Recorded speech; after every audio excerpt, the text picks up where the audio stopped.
કોઈ નાના મોટા સામાજિક પ્રસંગોમાં સૌથી વધારે ચર્ચાતો વિષય એ પોતાના અને બીજાના બાળકોના શિક્ષણનો હોય છે. આપણો દીકરો કે દીકરી કઈ શાળામાં ભણે છે એના પરથી સમાજ આપણને જજ કરે છે અને એ સમાજનો હિસ્સો હું અને તમે પણ છીએ.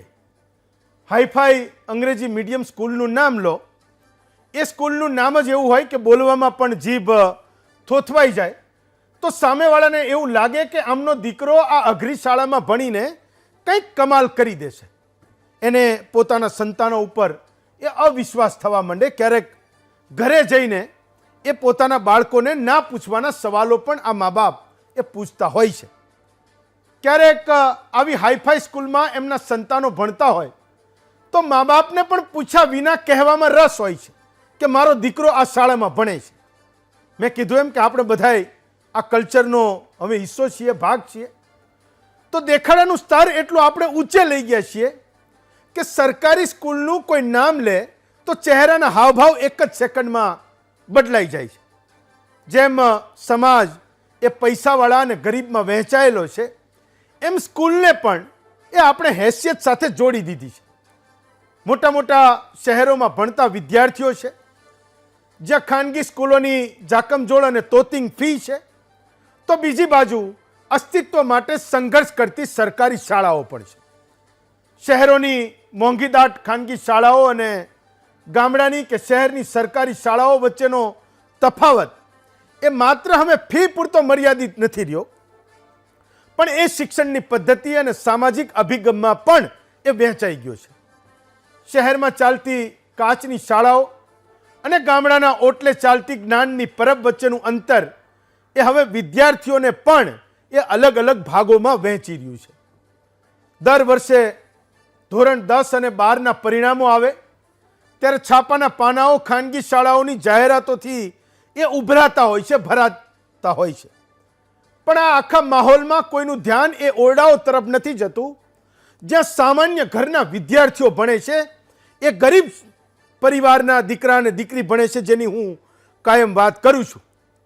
મોંઘી ફીના ગણિત વચ્ચે એક સરકારી શાળાનો વિદ્યાર્થી જ્યારે ટોપર બને છે ત્યારે કોઈ મોટા બેનર પર નથી દેખાતો, કારણ કે એની પાસે કોઈ PR એજન્સી નથી. એની પાસે માત્ર શિક્ષકોનો સાથ અને પોતાની મહેનત હોય છે. પણ ખાનગી શાળાઓના માર્કેટિંગના ઘોંઘાટમાં આ સાયલન્ટ ટોપર્સનો અવાજ ક્યાંય ખોવાઈ જાય છે, દબાઈ જાય છે, જે મને ને તમને સંભળાતો નથી. તો આજે મહામંથન કરવાનો ઉદ્દેશ પણ એ જ છે કે સરકારી સ્કૂલમાં ભણતા એ વિદ્યાર્થીઓ અને શિક્ષકો પણ એટલા જ કાબિલે તારીફ છે જેટલા ખાનગી સ્કૂલોના ટોપર વિદ્યાર્થીઓ છે. ઘણીવાર રસ્તા પરથી પસાર થતી વખતે એ મોટી મોટી સ્કૂલો જોઈને ફૂટપાથ પર ચાલતા કે સામાન્ય નોકરી કરતા મા બાપના મનમાં એક સવાલ થાય કે ફલાણાનો દીકરો તો લાખોની ફી ભરીને એસી સ્કૂલમાં જાય છે, એને કેવું ઉત્તમ શિક્ષણ મળતું હશે, અને અમારો દીકરો કે દીકરી એ તો પેલી સરકારી નિશાળમાં જાય છે, એ ક્યાંથી મોટા લોકોના છોકરાઓની તોલે આવવાનો છે. તો આવું વિચારતા એ મા બાપ અને વિદ્યાર્થીઓ માટે આજનું મહામંથન છે. ગરીબના નાના એવા ઘરમાં ભણતો દીકરો કે દીકરી પણ જ્યારે બોર્ડમાં કે કોઈ પણ પરીક્ષામાં ટોપ રેન્ક મેળવે છે ત્યારે સાબિત થાય છે કે સરસ્વતી કોઈના મહેલની મોહતાજ નથી. તો જ્યાં સાધનો મર્યાદિત છે પણ સંકલ્પો અખૂટ છે, જ્યાં ક્લાસરૂમ કદાચ જૂના હશે પણ સપનાઓ એકદમ આધુનિક છે, આજે વંદન કરવા છે એ સરકારી સ્કૂલોના ગુરુજનોને જેમણે માત્ર પુસ્તકો નથી ભણાવ્યા પણ પોતાના લોહી પરસેવાથી વિદ્યાર્થીઓના આત્મવિશ્વાસને પણ સિંચ્યો છે. અને અભિનંદન છે એ તેજસ્વી તારલાઓને જેમણે સાબિત કર્યું છે કે બોર્ડના મેરિટ લિસ્ટમાં નામ લખાવવા માટે મોંઘી ફી નહીં પણ મક્કમ મનોબળ જોઈએ. તો આવા જ કેટલાક વિદ્યાર્થીઓ અને સ્કૂલોના આચાર્યને હું મહામંથનમાં જોડી રહ્યો છું.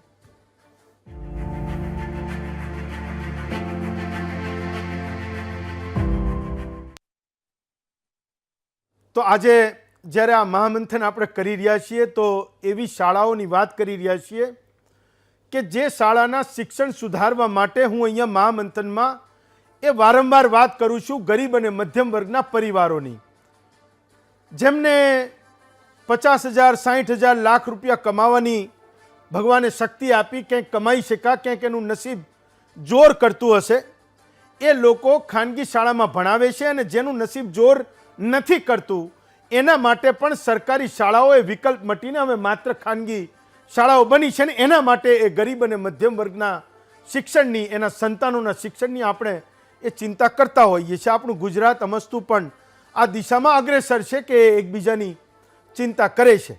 પણ આજે એ જ સરકારી શાળામાં કમાલ કરી દેખાડનારા એ તમામ વિદ્યાર્થીઓ, એ શાળાના શિક્ષકો, એ આચાર્ય અને તમામ શૈક્ષણિક અને બિન શૈક્ષણિક સ્ટાફને અભિનંદન પાઠવવા માટે આ મહામંથન આપણે કરી રહ્યા છીએ. ક્યારેક આપણે એવું કહીએ છીએ કે સમાજ માટે કંઈક સારું કરનારા લોકોને જો તમે ના વખાણો તો એ સમાજ નગુણો છે અને કાયમ માટે પંકાયેલો છે. સમાજ નગુણો છે. આપણે ગુણવાળા સમાજ બનવાનું છે, એ દિશામાં જવાનું છે. તો ખૂબ ઓછા રિસોર્સિસમાં ખૂબ સારું પરિણામ લાવનારા એ દીકરા અને દીકરીઓને અભિનંદન આપવાના છે, એમને વખાણવાના છે. અને શિક્ષકો, આચાર્યને અને તમામ સ્ટાફને પણ આજે આપણે વખાણવાના છે. તો આજનો આપણો વિષય છે કે સરસ્વતી કોઈના મહેલની મોહતાજ નથી. આપણી સાથે 8 વક્તાઓ છે. લીલાબેન ચૌધરી છે, એ પોતે નિર્માણ હાઈસ્કૂલ વાડજના, એ પોતે પ્રિન્સિપાલ છે. નિલેશ ઠાકોર છે, એસએસસીમાં 87 માર્ક એ પોતે લાવ્યા છે. ક્રિશાબેન પટેલ છે, એ એસએસસીના વિદ્યાર્થી છે ને 95% માર્ક્સ લાવ્યા છે. મેઘના ઠક્કર છે, એ વિદ્યાર્થીની છે અને આપણી સાથે વડોદરાથી બેઠા છે, એ 90% લાવ્યા છે. વૈષ્ણવી આસોદરિયા છે, એસએસસીમાં 97.67% લાવ્યા છે, આપણી સાથે સુરતમાંથી બેઠા છે. જૈની તેલી છે, એ એસએસસીમાં 95% લાવ્યા છે, લુણાવાડામાંથી આપણી સાથે બેઠા છે. અને મહેન્દ્રસિંહ રાણા છે, નંદીસરની એ નાનકડી એવી સ્કૂલ પંચમહાલની, આદિવાસી જિલ્લાની, અને ત્યાંના એ પોતે પ્રિન્સિપાલ છે. ને આ શાળાનું પરિણામ એ છેલ્લા 5 વર્ષથી એ 100% આવી રહ્યું છે. થોડી વારમાં મને લાગે એ પણ આપણી સાથે જોડાશે. આ તમામને સૌથી પહેલાં તો હું શુભકામના પાઠવું છું, વંદન કરું છું. અને પહેલો સવાલ લીલાબેન તમારાથી કરું છું કે મને હંમેશા એવું થાય કે જ્યારે હું સરકારી શાળાઓની વાત કરું છું તો લોકોના મનમાં એ ભાવ હોય છે કે અહીંયા તો પરિણામ નથી જ આવતું. એ શાળાના પરિણામને જોઈને એ મા બાપ માટે, ખાસ તો શહેરોમાં, એ વિકલ્પ સરકારી શાળા હવે રહી નથી. ગામડાઓમાં 30-30 કિલોમીટર એ ગામમાં, ઇન્ટિરિયર ગામમાં રહેનારા લોકો એના બચ્ચાઓને એ શહેરની ખાનગી શાળામાં ભણવા મોકલે છે. ત્યારે હું એ વાતને સમજવા માગું છું કે એવું કયું મોટિવેશન છે કે તમારી સ્કૂલ એ આટલું બધું સારું કામ કરી રહી છે, ગરીબના એ બચ્ચાને ભણાવી રહી છે ને એના ઘરમાં શિક્ષણનો દીવો પ્રગટે એના માટે કામ કરી રહી છે. એ પાછળનું મોટિવેશન હું સમજવા માગું છું.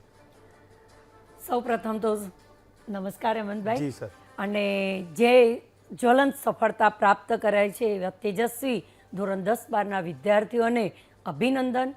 અને સાથે હું ખાસ ગરીબ મધ્યમ વર્ગના બાળકો માટે જ્યારે હું વાત કરવા આવી છું તો ખાલી પાસ પણ થયા છે ને એ વિદ્યાર્થીઓને પણ અભિનંદન.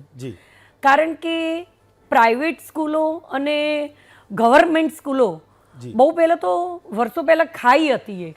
કારણ કે આપણે સૌ જાણીએ છીએ કે પ્રાઇવેટ સ્કૂલોમાં એનું ઇન્ફ્રાસ્ટ્રક્ચર, એની વિવિધ જે સુવિધાઓથી સભર આપણે એની વાત કરીએ, પણ એની સાથે અત્યારની ગવર્મેન્ટ સ્કૂલની વાત કરીએ તો ગુજરાત સરકારે ખૂબ ઉમદા પગલું ભર્યું કહેવાય. કારણ કે દરેક શાળા ગવર્મેન્ટની એમાં એમને મિશન સ્કૂલ ઓફ એક્સેલન્સ અંતર્ગત તમામ વર્ગો ડિજિટલ વર્ગો કરીએ છીએ, જેના પ્રતાપે અને બાળકો તો ડિજિટલ શિક્ષણ મેળવી રહ્યા છે. પરંતુ બીજો જે કહી શકું એ મારા શિક્ષકોને શ્રેય અપાય કે અત્યારનો જે ફાલ આવી રહ્યો છે શિક્ષકોનો, એ સ્પર્ધાત્મક પરીક્ષાઓ ટેટ ટાટની પાસ કરીને આવેલા છે. અને આવા જે અમારી ગવર્મેન્ટ સ્કૂલમાં જો બાળકો જે અભ્યાસ કરે છે એ મધ્યમ વર્ગના, અને અત્યારે તમે જુઓ પરિણામમાં પણ કે મધ્યમ વર્ગના જ બાળકો જે છે ને એને મેદાન મારેલું છે. અને આ જે બાળકો છે એને પાછળ અમે લોકો એવા ગુજરાતના તમામ ગવર્મેન્ટ સ્કૂલના શિક્ષકો, આચાર્યો, સંચાલકો એક ટીમ વર્કથી કામ કરી રહ્યા છે.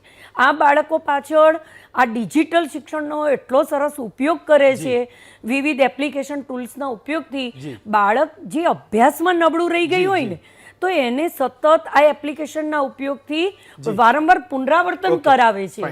અને સાથે સાથે આવા બાળકોમાં એને રસ પડે એમ ધીમે ધીમે એના સાથે સંપર્કમાં રહે છે, અથાગ પ્રયત્ન પણ કરે છે, મહેનત કરે છે. કદાચ એનું જ પરિણામ હશે જે તમારા જેવા લોકો મતે છે. હા, નિલેશ, સૌથી પહેલા તો હું તમને શુભકામના આપું છું. મને કહેશો કે તમે કઈ શાળામાં, સરકારી શાળામાં અભ્યાસ કરતા હતા અને ત્યાંથી તમારી પાસે આ રિઝલ્ટ આવ્યું? હું એવું સમજુ છું કે આજુબાજુનો માહોલ પણ એ ખૂબ અસર કરતો હોય છે ને ગરીબ અને મધ્યમ વર્ગના પરિવારો એવી જગ્યાએ જ્યાં રહે છે, હું હજુ પણ એ સમજુ છું કે એ પરિવારોના બાળકોમાં જ એ શિક્ષણની ભૂખ એ સૌથી વધારે છે. જ્યાં તમામ સુવિધાઓ મળે છે ત્યાં એટલો એ ભણવાનું મહત્ત્વ એ લોકો સમજતા નથી.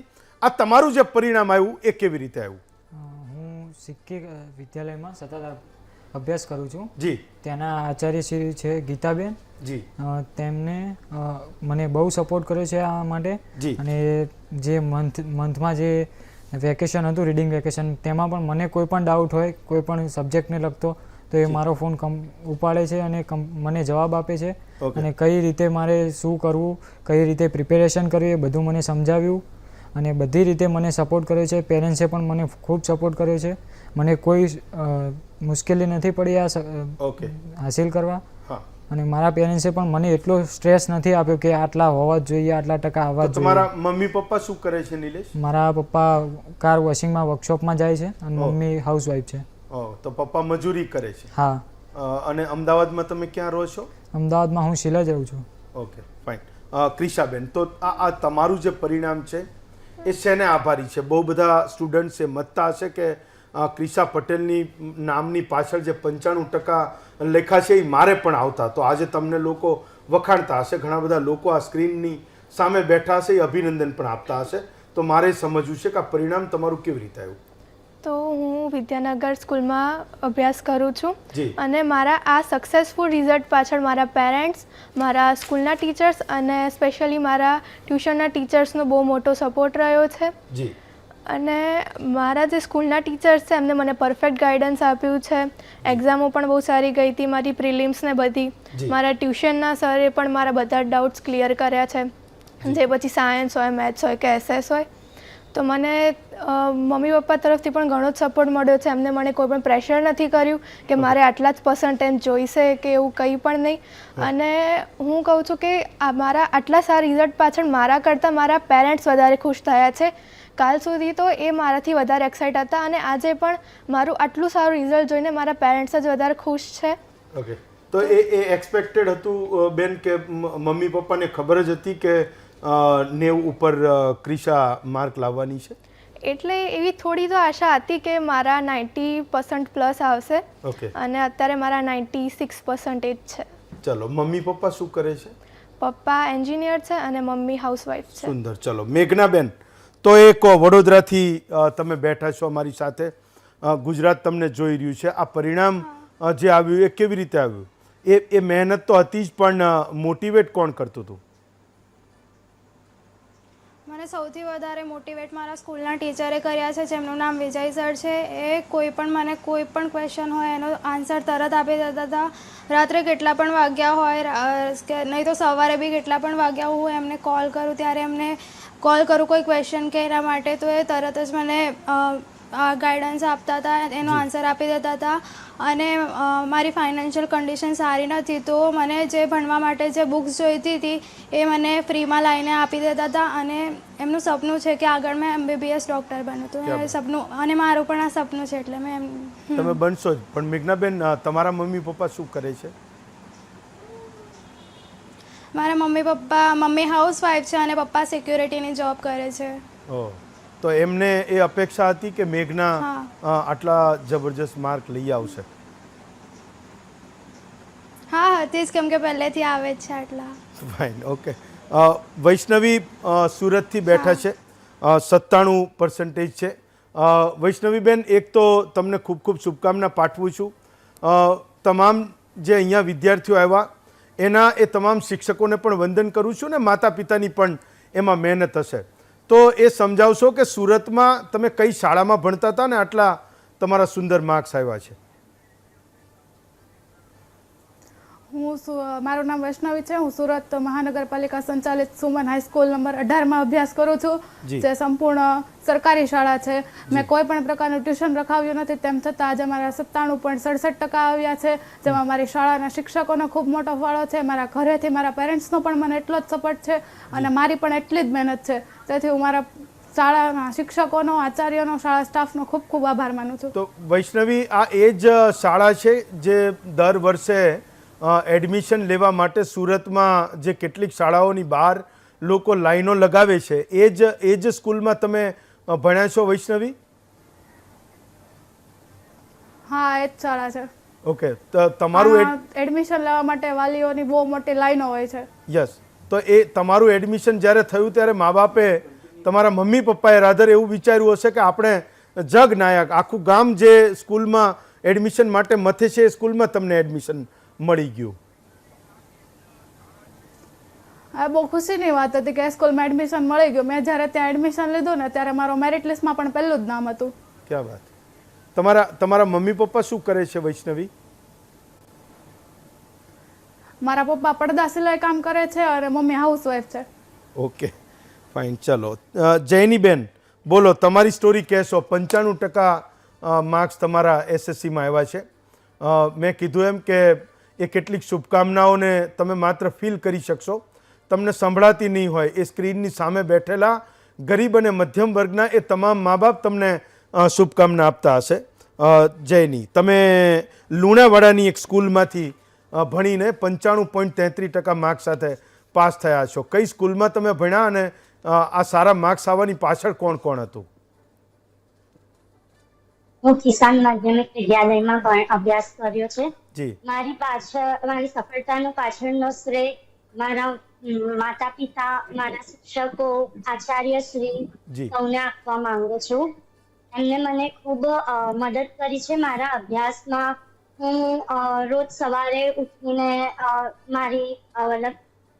હું અભ્યાસ કરું છું અને રાત્રે જ હું બધું મારું ડાયરીમાં લખી કાઢું કે આગલા દિવસે મારે શું લખવાનું છે, શું ભણવાનું છે, ઓકે, શું અભ્યાસ કરવાનો છે. અને જ્યારે બી ટીચરની મદદ જોઈતી હોય ત્યારે મને ખૂબ જ મદદ કરે છે અને મારી મદદ માટે ટપ્પર હાજર હોય છે. જેની તમારા મમ્મી પપ્પા શું કરે છે? મારી મમ્મી હાઉસવાઈફ છે અને પપ્પા ટીચર છે. ફાઇન. ચલો, તો એક શિક્ષકની દીકરી સફળ થાય તો મને લાગે છે કે એ તમામ શિક્ષકોને એટલો આનંદ થતો હશે. લીલાબેન, એક નાનકડો એવો સવાલ આ દીકરીઓને જોઈને પણ પૂછવો છે. રાધર નિલેશ પણ એમાં અપવાદ નથી, દીકરા કે દીકરી. આ વિદ્યાર્થીઓને જોઈને જે સરકારી શાળાઓનું પરિણામ નીચું આવે છે અથવા તો ક્યાંક એમણે ગીવઅપ કરી દીધું છે કારણ અહીંયા નહીં જ કંઈ સુધારો થાય, એ આ પરિણામ પરથી કદાચ મહામંથન જોઈને કે ક્યાંક નાના મોટા પ્રસંગમાં પણ આ સરકારી શાળામાં ભણેલા દીકરા દીકરીઓની સફળતા પછી એ શિક્ષકોને એવું થતું હશે કે મારી શાળા પણ આ પરિણામ લાવે ને એના વિદ્યાર્થીઓ પણ આ પરિણામે પહોંચે. ચોક્કસ દરેકને થાય કે પોતાની શાળાનું પરિણામ સારું આવે. વિદ્યાર્થી એક એવું દર્પણ છે, ટીચર મહેનત કરે પણ વિદ્યાર્થી પણ જો સતત પ્રયત્નશીલ રહેતો હોય છે અત્યારનો, કારણ કે અત્યારે તમે જુઓ ધોરણ 5માં CET પરીક્ષા, પછી જ્ઞાન સાધના છે, NTSE છે, એટલે પરીક્ષા ધોરણ 10માં NTSE આવે, CET, જ્ઞાન સાધના, બધી પરીક્ષાઓ સરકારની આ યોજનાઓ છે. અત્યારે એક પણ દીકરી અભ્યાસથી વંચિત ના રહે આટલી બધી સ્પર્ધાત્મક પરીક્ષાઓ પાસ કરીને આવે છે. વિદ્યાર્થીઓ અને શિક્ષકોનું વચ્ચેનું એક ટીમવર્ક તો છે જ, Yes. અને એ પોતે વિચારે છે કે હું પણ મારો એક ગોલ નિશ્ચિત કરીને મારી કારકિર્દી કરું. તો અત્યારે એમનો બાળક એક સ્પર્ધાત્મક બન્યો છે, પોતાના Yes. અભ્યાસ પ્રત્યે ચિંતિત થયો છે. યસ, અને અમે તો એક નસીબદાર છીએ કે અમદાવાદ શહેરમાં, એટલે અમદાવાદ શહેરના અમારા એક ડીઓ સાહેબ શ્રી રોહિતભાઈ સાહેબ કે જેમને તો ધોરણ 10 ને 12 ના વિદ્યાર્થીઓ માટે સતત ચિંતિત બહુ રહી active વ્યક્તિ અને એમ ડાયનેમિક પર્સનાલિટી સાહેબ એમની આવડા મોટા કે શહેરમાં, આટલા નહીંતર મોટા એ બહુ શહેરમાં મુશ્કેલ અને હોય. આખા ગુજરાતમાં એમની પ્રશ્ન બેંક એટલે- કરી છે એટલે કોઈક કે એક સારો અધિકારી Yes, પણ આવે yes. તો કેટલું તો જોરદાર પણ પરિણામ આ- આવી શકે આખું- એનું એ ચૌધરી Yes, સાહેબ yes. સૌથી મોટું બહુ ઉદાહરણ. મોટું બેન, ઉદાહરણ. તમારી જાણ ખાતર ઘણી બધી વાર એ અમદાવાદની શાળાઓના પ્રશ્નો હોય તો હું અહીંયા એને લઈ આવું છું ને એને એ સવાલો પૂછું છું જેના એ જવાબ આપે છે. મોટે ભાગે જિલ્લા શિક્ષણાધિકારીઓ એ જવાબોથી Right. બચતા હોય છે અથવા તો એ માધ્યમોમાં એ સવાલોને ફેસ કરવા નથી માંગતા હોતા. મહેન્દ્રસિંહ રાણા આપણી સાથે જોડાયા છે. મેં કીધું એમ કે આદિવાસી જિલ્લા પંચમહાલના નદીસર ગામની શાળાના એ પોતે આચાર્ય છે. આ શાળાનું પરિણામ છેલ્લા એ 100% આવી રહ્યું છે. તો મહેન્દ્રસિંહ, હું સૌથી પહેલાં તો મહામંથનમાં તમારું સ્વાગત કરું છું. મેં સિમ્બોલિક રીતે તમે ભણાવવા જે વિદ્યાર્થીઓને ભણાવ્યા હશે એવા જ વિદ્યાર્થીઓને કોઈ ભણાવી રહ્યું છે એમને હું વખાણતો હતો, એમને વંદન કરતો હતો, એના મા બાપને વંદન કરતો હતો. તો હું તમને પણ વંદન કરું છું મહેન્દ્રસિંહ કે કોઈ સરકારી શાળાનું પરિણામ 10મા ધોરણમાં 100% આવે એ કદાચ આજના સમયમાં એ વિચારવું પણ ગુજરાતમાં ખૂબ મુશ્કેલ છે, જ્યારે શિક્ષણના આવડા મોટા સવાલો તમારી સામે ઊભા છે. તો એવું તમે શું કર્યું આ 5 વર્ષોમાં, અથવા તો એ 5 વર્ષોમાં પરિણામ મળ્યું એની પહેલાંના 5, 7, 10 વર્ષોમાં કે તમારી શાળા એ 5 વર્ષથી 100% પરિણામ લાવી રહી છે? મહેન્દ્રસિંહ, મને એ પણ જાણવામાં રસ છે કે આ 100% એ ક્યાંથી ક્યાં પહોંચી, કે પહેલાં 60% હતું, 65 હતું, 75 હતું ને ત્યાંથી છેલ્લા 5 વર્ષમાં 100% પહોંચ્યું. મહેન્દ્રસિંહ. હા, નમસ્કાર સાહેબ. નમસ્કાર. અમારી સ્કૂલ એકદમ ગામડા લેવલની સ્કૂલ, હા, ગ્રામ્ય લેવલની સ્કૂલ છે. અમારી સ્કૂલની શરૂઆત 1956 ત્યારે મોડ એક વર્ગ ચાલતા હતા. ત્યાર પછી હું 2006માં પ્રિન્સિપાલ તરીકે નદીસર હાઈસ્કૂલમાં લાગ્યો જી. અને 9માનો બીજો વર્ગ બનાવ્યો, 2 વર્ગ કર્યા અને 9, 10ના 2 વર્ગ અને 11, 12નો 1 વર્ગ ચાલતા. જી. અમારી સ્કૂલમાં લગભગ 10 વર્ષ સુધી તો શિક્ષકોની ભરતી પણ નથી થઈ. ત્યારથી તૈયાર કરી અને વિદ્યાર્થીઓને ભણાવતા હતા. વિદ્યાર્થીઓ પણ ખૂબ ગ્રામ્ય લેવલના પોતાની સગવડના હોય એવા આવતા હતા, પરંતુ શિક્ષકોનો ખૂબ અજાગ એમની જોડે મહેનત અને એ લોકો એ રીતે પ્રયત્ન કરતા કે નાના બાબત એમને કઈ રીતે સમજણ પડે, આગળ વધી શકે. જો કોઈ હોય પ્રોત્સાહન આપી, તું સ્કૂલમાં આવી, રેગ્યુલર રહે અને અમે જેટલું આપે એટલું તું કર, એ રીતે એને પરીક્ષા લક્ષી ધીમે ધીમે તૈયાર કરતા કરતા અમે લગભગ 2 વખત તમારું રિઝલ્ટ 30% સુધી અંદર પણ આવ્યું હતું એકાદ વખત. પછી ધીમે ધીમે વધતું 60-70%. ઓકે, મને લાગે થોડો કનેક્ટિવિટીનો ઇસ્યુ છે. તો મુદ્દો એ જ છે કે જ્યાં 4 વર્ષથી જી વચ્ચે 1% મે બી, એટલે જ્યાં સારી કનેક્ટિવિટી પણ નથી એ તાલુકાઓની નાના નાના ગામોની એ શાળાઓનું પરિણામ જ્યારે 100% આવે તો એ ખૂબ આનંદનો વિષય હોય છે. મે બી કનેક્ટ થઈ શકે. મહેન્દ્રસિંહ, તો હજુ 1-2 સવાલ મારે પૂછવા હતા. મહેન્દ્રસિંહ, મારો અવાજ સાંભળો છો તમે? મને સર એટલું કહેશો કે તમારે ત્યાં ભણવા આવનારા મોટે ભાગે ગરીબના એ બચ્ચાઓ હશે, બાળકો હશે, તો એના મા બાપનો પણ રોલ એ મોટે ભાગે પંચમહાલ જેવા જિલ્લામાંથી, દાહોદ જેવા જિલ્લામાંથી, આદિવાસી વિસ્તારમાંથી આદિવાસીઓ બિચારા એ મોટા મોટા શહેરોમાં નિર્માણના કામ માટે આવતા હોય છે. અને એવા સમયે એ ગામોની શાળાઓનું પરિણામ આવું આવે એનો એક વિશેષ આનંદ હોય. મને કહેશો કે તમે મા બાપને કેવી રીતે સમજાવી શકા કે તમારા બાળક માટે અમે જે કરીએ છીએ ને અમને કરવા દેજો, અથવા તો આટલું તમારે પણ કરવું પડશે? મહેન્દ્રસિંહ. હા, શરૂઆતમાં તો અમે જ્યારે હું શરૂઆતમાં પ્રિન્સિપાલ હતો ત્યારે કોકણપુર હાઈસ્કૂલમાં નોકરી કરતો હતો શિક્ષક તરીકે, BSc B.Ed તરીકે. જી.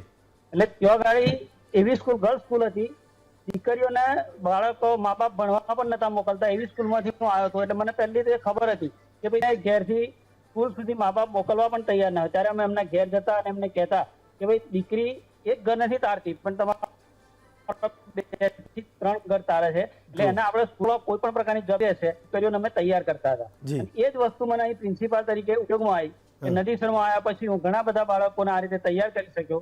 મારી જોડે નદીસરના 1-2 વિદ્યાર્થીઓ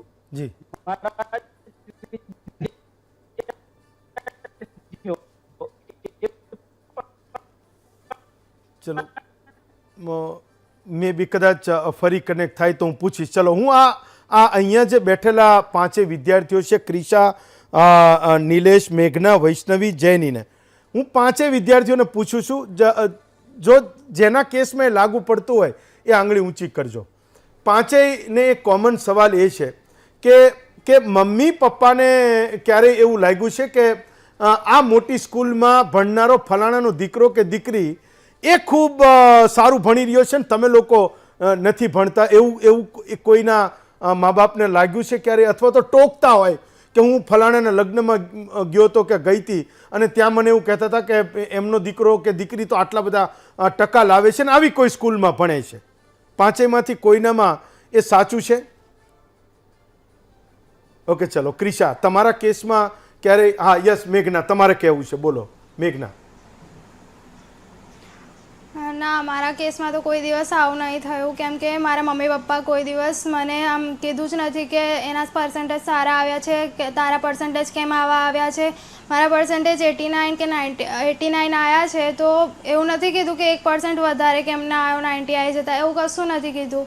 એ બહુ જ સપોર્ટિવ પેરેન્ટ્સ છે, એમને મને હંમેશા સપોર્ટ કર્યો છે કે માર્કથી કોઈ લેવા દેવા નથી અને સ્કૂલથી પણ કોઈ લેવા દેવા નથી. બાળક કેવી રીતે ભણે છે, બાળકની ભણવાની પર્સનાલિટી, બાળકની ભણવાની રીત એ મેટર કરે છે, ના કે સ્કૂલ મેટર કરે છે, એવું કીધું. ચલો, તો ક્રિશા, મૂળ સક્સેસનો એ રેશિયો ખૂબ વધી જાય છે જ્યાં મા બાપ એના સંતાન પર વિશ્વાસ રાખે છે કે ખૂબ સારું ભણી રહી છે અથવા ભણી રહ્યો છે. ક્રિશા?